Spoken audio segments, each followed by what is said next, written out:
谢谢。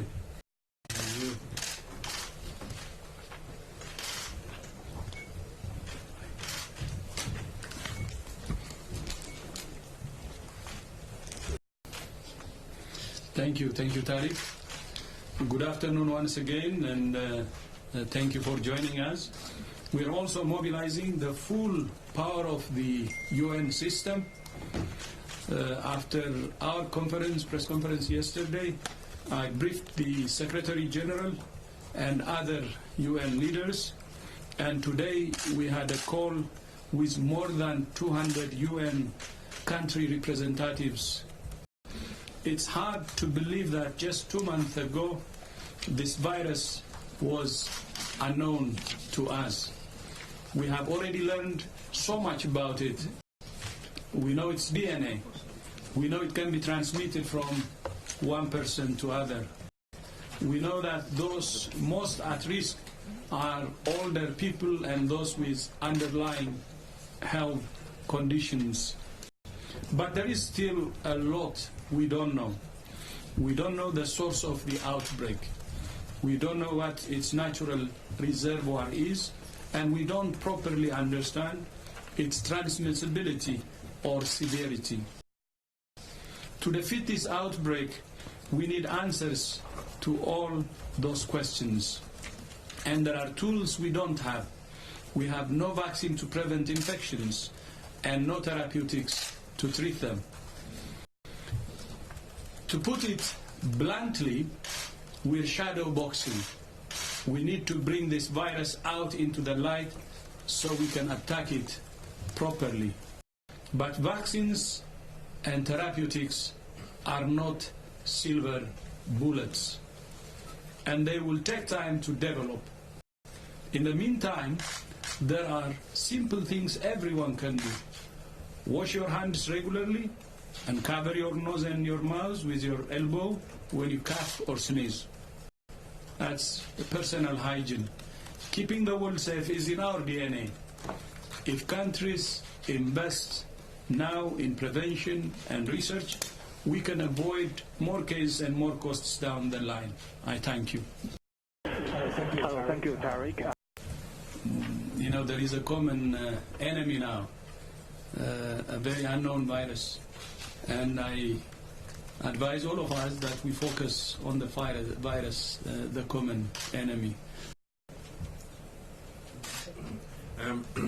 It's right now too early to make predictions on numbers. That is very difficult to make any prediction related to that. We're still in the middle of an intense outbreak, and we need to be very careful on making any predictions. It looks like the cumulative number looks like the daily numbers are rising, but the actual number reported today compared to the number reported yesterday is actually down on the day, and doesn't mean anything, but at least it's not going in the wrong direction. We've seen, and we've said this before, there has been that constant increase in cases in Hubei province, but we may see those cases increase in the coming days. But at least for the moment, things are stable. But 4,000 or nearly 3,700 cases of coronavirus confirmed in a single day is nothing to celebrate. It's certainly still a great worry. We are Nurit. We didn't get to speak to you yesterday. Can you hear us now? Yes, I can hear you. Thanks. I appreciate it. But from our observation of the situation, China has reported those first clusters in association with the Wuhan market, and did that in an extremely timely fashion. But we don't know the source of the outbreak as such, and we don't know that there may have been 1 or 2 or 3 different animals involved, and possibly in different settings. And maybe if we see it in other words, as you know, China is the most connected country with the rest of the world. Cases would have made it to other countries if there was a serious hiding in China. Because China may be able to hide what's happening inside, but cannot hide the number of cases in other countries. And as you may remember, when we had cases in China, there was no cases in the rest of the world. And when the number of cases was increasing in China, Even when we declared fake, the number of cases elsewhere was not more than 100. So it's very difficult, given the facts, to say that China was hiding, because many Chinese travel, and many cases would have made it if there was a delay. So that's how we understand it. But as I said yesterday, for anyone who wants to know what happened from the start to the end, we will have the after radio action that we will do with China to learn from what happened from the start to the end. To put it bluntly, we're shadow boxing. I think the Wuhan people and Hubei province in general, they're paying a lot.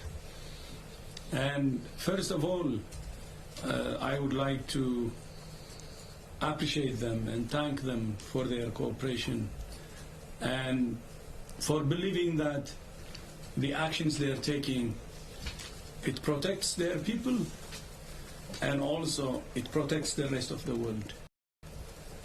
And doing this for humanity is something beyond words. And I am really thankful for that and proud of what they're doing, and much gratitude. I was in Beijing and I wish I had visited Wuhan, but I would like to assure the Wuhan people or the residents of Wuhan that I will go and visit them one day, it together, and with this kind of solidarity and thinking for one another, we're one human race, I know we will defeat this virus. The countries that are most vulnerable might be left more vulnerable if they don't have any guidance on these sorts of measures they should take. Is there a paradox here with what's going on? Not at all. And you can argue many things. What we want to do is be sure to extract the value from every dollar that's invested through and with developing countries in particular, that we ensure we get the best value for that investment. Let's go now back to our journalist online. Can we try, Chris, please, to get Helen? Hi, yes, thanks very much. Can you hear me? Yes. Helen, go ahead. Okay, thank you very much. I wanted to find out more, if I could, about mild cases. Is the picture coming into focus at all about whether mild cases are transmitting? To put it bluntly, we're shadow boxing. At the moment, we can only test for the virus, as in the particles of the virus, in swabs from the patient. What we can't test is someone who's perfectly well, whether they've had a recent infection, and we need serology tests, blood tests that can test that, and we can look at the overall population attack rate, how many people in the population have had the infection. So yes, so I mentioned that Data, gender and age and...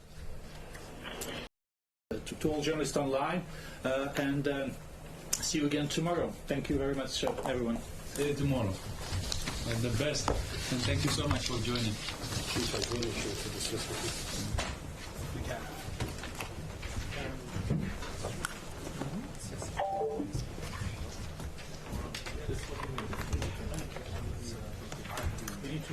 Sorry, guys, so we all have to move out. To put it bluntly, we're shadow boxing.